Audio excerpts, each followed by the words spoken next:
काफी दिन से इंतजार रहा हमारे भाई ये फिल्म के रंग दे बसंती जो खेसारी लाल यादव के फिल्म बा रंग दे बसंती। तो भाई हम एगो तारा लोग से बात बतावे के चाहते आज बहुत ही मतलब अच्छा न्यूज दे हला बानी हमारे भाई। तू लोग कबो उम्मीद भी ना कर सके लोग कि इतना अच्छा न्यूज देम। आ पावर स्टार भरुआ सिंह के बारे में तो बातें मत करो हमारे भाई।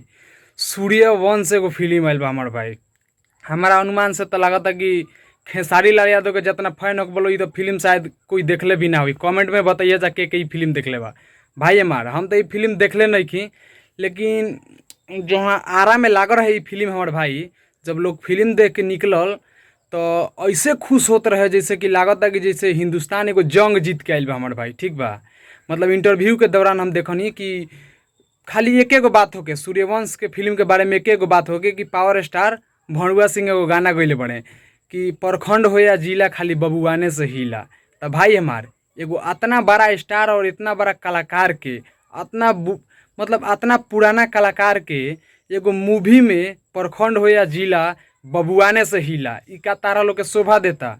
भोजपुरी इंडस्ट्री में केहू के शोभा देता हमार भाई कि इतना पुराना कलाकार इतना बड़का स्टार जरा के लोग मानेला। हम ना मानीला भाई, हम एकरा के भरुआ सिंह मानीला। ठीक बा, तोहर लोग के पता बा कि एकरा के हम भरुआ सिंह मानीला हमार भाई।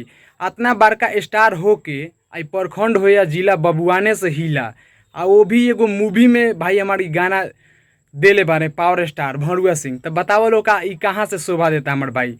का ई स्टार के एगो मतलब रास्ता चले के राह हमार भाई कि अगर छोटा भी कलाकार उठी तो सब ये सब सीखी हमार भाई। माना तनी छोटा कलाकार, माना तनी कि कोई भी कलाकार बा हमार भाई, जब नया नया बानू तो कुछ खोवे के पड़ेला तब तो कुछ मिलेला हमार भाई। तो छोटा कलाकार जितना बारन सा अपन भाई स्टारडम बनावे खातिर कुछ ना कुछ करेलन सन, लेकिन जौन पावर स्टार भरुआ सिंह बारन इनकर ही शोभा देता हमार भाई। एकदम शोभा नहीं के देता। मन तो करता हमारे भाई नू कि अगर सही में बताओ तनी पावर स्टार भरुआ सिंह अगर सामने में लग जे नू हमारे भाई उनका मुँह पर थूक देम हमारे भाई। ठीक बा, काहे कि एगो स्टार के शोभा नहीं के देता हमारे भाई। भाई हमार वीडियो में अभी बनले रहलो काहे कि एगो अपन hero trending hit machine Khesari Lal Yadav के बारे में भी बात करेला बनी। सूर्यवंश लेके के फिल्म के लेके जे लोग इतना चर्चित होता कि सूर्यवंश फिल्म एगो रिकॉर्ड बनाई, तो भाई हमार ओकरा से पहले संघर्ष 2 एगो रिकॉर्ड बना देले बा भोजपुरी इंडस्ट्री में। आ गौरी रिकॉर्ड बनावेला आजे फिल्म रिलीज भइल हमार भाई रंग दे बसंती, जौन की भोजपुरी इंडस्ट्री में काफ़ी दिन से इंतजार रहा हमारे भाई ये फिल्म के रंग दे बसंती। जौन खेसारी लाल यादव के फिल्म बा रंग दे बसंती, काफ़ी दिन से दर्शक के इंतजार रहा हमारे भाई। वो दिन खत्म हो चुकल बा, आज ही रिलीज भइल बा। और कौना चैनल पर रिलीज भइल बा यो हम तार लोग के वीडियो में बतावेला बानी हमारे भाई। तो ये जौन सूर्यवंश फिल्म बा पावर स्टार भरुआ सिंह के, ओकर रिकॉर्ड तोड़े के बा हमनी के, और फिल्म के ज़्यादा से ज़्यादा शेयर करे के बा हमारे भाई। ठीक बा, काहे कि अपन trending hit machine Khesari Lal Yadav के फिल्म आयल बा हमार भाई, जौना फिल्म के नाम बा रंग दे बसंती।